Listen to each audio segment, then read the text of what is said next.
Hello, ദേ ഞാൻ വീണ്ടും വന്നു കേട്ടോ. അപ്പോൾ ഇന്നൊക്കെയൊരു ലോങ് വീഡിയോ ആണേ. ഒരുപാടൊന്നും ഞാൻ വലിച്ചു നീട്ടിയിട്ടില്ല കേട്ടോ. ലോങ് വീഡിയോയിൽ കുറച്ചേ കാണിക്കുന്നുള്ളൂ, നിങ്ങൾക്ക് ബോറടിക്കരുതല്ലോ. അപ്പോൾ ഞാൻ എണീറ്റ് വന്നിട്ടുണ്ടായിരുന്നു. പിന്നെ ഞാൻ ഇന്നും കോലോടുന്നൊന്നും കാണിച്ചില്ല കേട്ടോ. അതൊക്കെ ഇഷ്ടപ്പെടുകയാണെങ്കിൽ ഒന്ന് ലൈക്ക് ചെയ്യണം കേട്ടോ, ഞാൻ കാണിക്കാവേ ഇടയിലൊക്കെ. അപ്പോൾ ഞാൻ എണീറ്റ് വന്നു.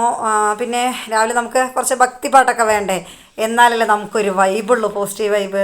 അപ്പോൾ ഞാൻ എണീറ്റ് വന്ന് വിളക്കൊക്കെ കൊളുത്തി കുറി തൊട്ടാലേ നമുക്കൊരു കൂടെ ഒരാളുള്ള പോലെ ഉണ്ടാവുള്ളൂ കേട്ടോ. പിന്നെ അപ്പോഴത്തേക്ക് അമ്മ എണീറ്റ് വന്നു, ചോറിനുള്ള അരിയൊക്കെ ഇട്ടിട്ടുണ്ടായിരുന്നു. ആ പണി എനിക്ക് ലാഭം, അമ്മ ചെയ്യുന്ന കാരണം കേട്ടോ. അമ്മ എല്ലാം നല്ലപോലെ എനിക്ക് ചെയ്തു തരുമേ. പിന്നെ ഞാൻ എണീറ്റ് വന്നു, ചായ വെക്കുകയാണ്. അപ്പോൾ അമ്മ ചായ വെച്ച് കുടിച്ചു കേട്ടോ, ഞാൻ മാത്രമേ ചായ വെക്കാറുള്ളൂ. ഞാൻ വിളക്കൊക്കെ കൊളുത്തി വന്നിട്ടേ ഞാൻ ചായ വെക്കുള്ളൂ കേട്ടോ. അപ്പോൾ തന്നെ എനിക്ക് 2 മിനിറ്റ് ഇങ്ങനെ ഇരുന്ന് കുടിക്കുമ്പോൾ ഒരു നല്ലൊരു ആശ്വാസമുള്ളൂ. അപ്പോൾ ചായയൊക്കെ തിളച്ച് വന്നിട്ടുണ്ട്. അപ്പോഴത്തേക്ക് ചോറ് ഇതാ വെന്ത് വന്നിട്ടുണ്ട് കേട്ടോ. ഇന്ന് ചോറ് കുളമായി ഇന്ന് മൊത്തത്തിൽ കേട്ടോ. കുറച്ച് അധികം വെന്ത് പോയേ. പിന്നെ മക്കൾക്ക് ഞാൻ അത് തന്നെ കൊടുത്ത് വിട്ടത്. പിന്നെ അപ്പോഴത്തേക്കും അവർ നേരത്തെ എണീച്ച് അവരെ കാര്യങ്ങളൊക്കെ ചെയ്യും കേട്ടോ. എന്നെ വലുതായി ബുദ്ധിമുട്ടിക്കൊന്നുമില്ലേ, നല്ല മക്കളാട്ടോ. അപ്പോഴേക്കും ഇവിടെ ഒരാൾ അവിടെ പല്ലിയുണ്ട് കേട്ടോ, ആ ജനാലയുടെ മേലെ. അത് നോക്കിക്കൊണ്ടിരിക്കണം, കിട്ടാണ്ടായപ്പോൾ തിരിച്ച് വന്നു കേട്ടോ. പിന്നെ ഞാൻ വന്ന സ്ഥിതിക്ക് വേഗം 2 പൂച്ചക്കുട്ടികൾ എവിടുന്നോ വന്നതാട്ടോ. ഞങ്ങളുടെ അവിടെ ഒരു പൂച്ചയുള്ളൂ. അതിനിങ്ങനെ ഇതിൻ്റെ പാത്രത്തിൽ ഒഴിച്ചു കൊടുക്കുമ്പോൾ എവിടുന്നോ വന്ന് ഇങ്ങനെ പൂച്ചക്കുട്ടികൾ കൂടുകയാണ് കേട്ടോ. ശരി, അതും കഴിച്ചുകൊണ്ട് പോട്ടെ എന്ന് പറഞ്ഞിട്ട് ഞാൻ ഒഴിച്ചു കൊടുക്കുകയാണേ. പിന്നെ ഇന്നൊക്കെ ഞാൻ കറി വയ്ക്കുന്നത് തക്കാളി പുളിങ്കറിയാണ് കേട്ടോ. ഞങ്ങൾ വെക്കും, പാലക്കാട്ടുകാർ വെക്കുമെന്ന് എനിക്കറിയില്ല. ഞങ്ങൾ കൊല്ലങ്കോട്ടിൽ ഞാൻ വെക്കും കേട്ടോ. തക്കാളി പുളി ഒഴിച്ച് വെക്കുകയും നല്ലപോലെ തക്കാളി എടുക്കും കേട്ടോ. കുറച്ച് 2, 3, 4, 5 തക്കാളി എടുക്കും. എന്നിട്ട് ഞാൻ എന്നും പുളിങ്കറി വെക്കുന്ന പോലെ തന്നെയാണ് വെക്കുന്നത്. അപ്പോഴത്തേക്ക് അഭി പോയിട്ടുണ്ടായിരുന്നു കേട്ടോ. അവന് കുറച്ച് നേരത്തെ തന്നെ പോയിട്ട് ഒരു 7:30 പോയിട്ടുണ്ടായിരുന്നേ. അവൻ്റെ ഫ്രണ്ട്സൊക്കെ ആ ബസ്സിലാണ് വരുന്നത്, ഞാൻ പോകണമെന്ന് പറഞ്ഞിട്ട്. അവൻ നേരത്തെ കഞ്ഞിയാണ് കേട്ടോ ഒന്ന് കുടിച്ചത്. കഞ്ഞി അവൻ തന്നെ മുട്ട ഓംലേറ്റൊക്കെ ഇട്ടിട്ടുണ്ടായിരുന്നു, അവൻ കഴിച്ചിട്ട് പോയി. പിന്നെ ഇന്നേക്ക് തക്കാളി പുളി ഒഴിച്ച് വെക്കുക കേട്ടോ. അതിന് വേണ്ടിയിട്ട് നമ്മൾ എന്താ പറയുക, വെന്തയം, കടുക്, പിന്നെ കറിവേപ്പില, കുറച്ച് ജീരകം ഒക്കെ ഇട്ട് നല്ലപോലെ ഒന്ന് പൊട്ടി വന്ന ശേഷം നമുക്ക് ചെറിയുള്ളി ഇടാം കേട്ടോ. പിന്നെ കുറച്ചധികം തക്കാളി തന്നെ വേണം കേട്ടോ, അത് തക്കാളി കറിയില്ലേ. അപ്പോൾ കുറച്ചധികം തന്നെ തക്കാളി വേണേ. അപ്പോൾ നല്ലപോലെ ഇങ്ങനെ ഉടച്ചെടുക്കണം. വെളുത്തുള്ളി ഇടും കേട്ടോ ഞാൻ. നല്ലപോലെ ഉടച്ചെടുത്ത ശേഷം മഞ്ഞൾപ്പൊടി, മുളക് പൊടി, കുറച്ച് മഞ്ഞൾപ്പൊടി ഇട്ടിട്ട് നന്നായി വഴറ്റണം കേട്ടോ, പച്ചമണം പോകണം. നല്ലപോലെ വഴറ്റിയിട്ട് വെള്ളം ഒഴിച്ച് കുറച്ച് നേരം അടച്ച് വെക്കാം കേട്ടോ. അപ്പോഴത്തേക്ക് ഞാനിതാ അച്ചു റെഡിയായി വന്നിട്ടുണ്ട്. അവനെല്ലാം കഴിഞ്ഞ് അവൻ റെഡി ആയിട്ട് വന്നിട്ടുണ്ട് കേട്ടോ. അവരുടെ കാര്യങ്ങൾ ഞാൻ ഇനി ഒരു ദിവസം കാണിക്കാം കേട്ടോ വീഡിയോയിൽ. അപ്പോൾ അച്ചു റെഡിയായി വന്നിട്ടുണ്ട്. ഞാൻ ഇഡ്ഡലിയൊക്കെ ഒന്ന് ഒഴിച്ച് വെക്കണം. എനിക്ക് ഇൻഡക്ഷൻ അടുപ്പ് വാങ്ങിയത് ഭയങ്കര ഉപകാരമായി. അപ്പോൾ അതിൽ തന്നെയാണ് ഞാൻ ഇഡ്ഡലിയൊക്കെ വെക്കുന്നത് കേട്ടോ.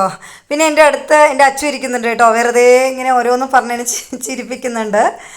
അപ്പോൾ പുളിങ്കറിക്ക് ഞാൻ കുറച്ച് പുളിയൊക്കെ ഒഴിച്ചു, നല്ലപോലെ ഒന്ന് തിളച്ചൊന്ന് വരട്ടെ കേട്ടോ, പച്ചമണമൊക്കെ ഒന്ന് പോട്ടെ. ഇന്ന് ക്യാബേജ് ഉപ്പേരിയാണ് വെക്കുന്നത്. അപ്പോഴേക്ക് ഇതാ എൻ്റെ അച്ചുക്കുട്ടി ഇഡ്ഡലി വെന്തോ നോക്കാൻ പറഞ്ഞതാണ് കേട്ടോ. കൈയൊന്ന് ചെറുതായിട്ടൊന്ന് പൊള്ളിയിട്ടുണ്ടായിരുന്നേ. പിന്നെ ഇഡ്ഡലിയൊക്കെ ഒന്ന് ആയി വന്നിട്ടുണ്ട്. ഒരു തട്ട് തന്നെ ഒഴിച്ചുള്ളൂ കേട്ടോ, മോന് മാത്രമേ വേണ്ടൂ. അവർ പോയ ശേഷം ഞങ്ങൾ കഴിക്കാറുള്ളൂ കേട്ടോ. അപ്പോൾ ഇന്നലത്തെ സാമ്പാറാണേ, നല്ല അടിപൊളി സാമ്പാറാണ്. ഞാൻ അരി അരച്ചിട്ടുണ്ടായിരുന്നില്ല, ഇന്ന് കടയിൽ നിന്ന് മാവ് വാങ്ങിയതാട്ടോ.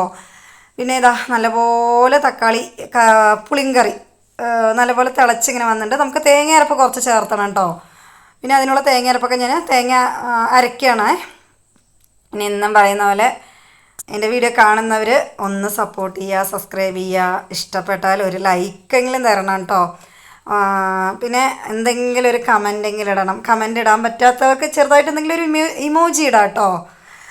പിന്നെ ഞാൻ ഇപ്പുറത്തെ അടുപ്പിൽ ക്യാബേജ് ഉപ്പേരി വെക്കുകയാണ്. ഏകദേശം ഓൾമോസ്റ്റ് സമയം നല്ലപോലെ ആയിട്ടുണ്ട്. അച്ഛൻ അവിടെ നിന്നിട്ട് പറയുന്നുണ്ട്, അമ്മ എനിക്ക് സമയമായി എന്നെ പുറത്ത് നിർത്തുമെന്ന് പറയുന്നുണ്ട് കേട്ടോ. അവർക്ക് 8:30 ക്ലാസ് തുടങ്ങുന്നത് തന്നെ. അപ്പോഴത്തേക്കും ഞാനിതാ പുളിങ്കറിയൊക്കെ ഏകദേശം ആയിട്ട് വന്നിട്ടുണ്ട്. പിന്നെ അവരുടെ ടിഫിൻ ബോക്സ് ഞാൻ ഇവിടെയാണ് കേട്ടോ കഴുകി വെക്കുക. നമുക്ക് എടുക്കാൻ പാകത്തിന് വേണ്ടിയിട്ടാണ് കഴുകി വെക്കുന്നത്. പിന്നെ ഞാൻ അവർക്ക് ലഞ്ചൊക്കെ ആക്കി കൊടുക്കുകയാണ്. ചോറ് ഇന്നൊന്ന് കുഴഞ്ഞു പോയിട്ടുണ്ട് കേട്ടോ, പാവം. അവർ ഇന്ന് വരുമ്പോൾ കഴിച്ചിട്ടുണ്ടായിരുന്നില്ല ചോറ്.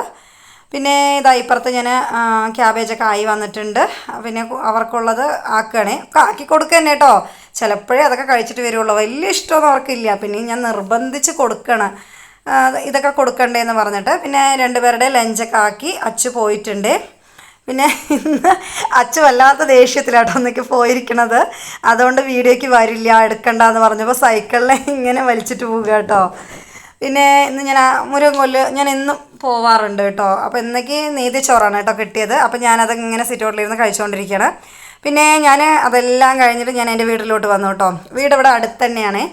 അപ്പോൾ ഞാൻ എന്താ പറയുക, ഇങ്ങനെ മനസ്സിലിങ്ങനെ ഇരുന്ന് വിചാരിക്കും അന്ന് വീട്ടിൽ പോകണം പറഞ്ഞാൽ അപ്പം ഞാൻ വീട്ടിലേക്ക് വരും കേട്ടോ. പിന്നെ ഏട്ടനില്ല, ഏട്ടൻ 4 ദിവസം കഴിഞ്ഞിട്ടേ വരുള്ളൂ. പിന്നെ വീട്ടിൽ ഇങ്ങനെ മാങ്ങ തേങ്ങ പറഞ്ഞ പോലെ സർവത്ര സാധനം ഉണ്ട് കേട്ടോ. അപ്പോൾ അമ്മ പറയണം തേങ്ങയൊക്കെ ഒന്ന് പൊതിച്ചിട്ട് തേങ്ങ അവിടെ നിറയെ വീണ് കിടക്കുന്നുണ്ട് എന്ന്. പിന്നെ അതെൻ്റെ അച്ഛനാട്ടോ. ഇത് വെറ്റിലയുടെ വള്ളിയാട്ടോ, നല്ലപോലെ ഇങ്ങനെ പടർന്നു പോയിട്ടുണ്ട് തെങ്ങിൻ്റെ മേലെ കേട്ടോ. വലിയ വെറ്റിലയാണേ. പിന്നെ ഇത് എൻ്റെ അമ്മയാണ് കേട്ടോ. പിന്നെ ഞാൻ കുറച്ച് നേരമൊക്കെ ഇരുന്ന് അതിന് ശേഷമാണ് ഞാൻ വീഡിയോ എടുത്തത്. പോകാൻ നിൽക്കുന്ന സമയത്താട്ടോ കുറച്ച് എടുത്തത്. പിന്നെ ഞാൻ പോവുകയാണ്. മക്കളൊക്കെ വന്നിട്ടുണ്ട് കേട്ടോ. ഞാൻ ഇവിടുന്ന് പോകുമ്പോൾ തന്നെ ഒരു 5:30 5:45 ആയിട്ടുണ്ട്. പിന്നെ എൻ്റെ വീഡിയോ ഇത്രയേ ഉള്ളൂ. Thank you.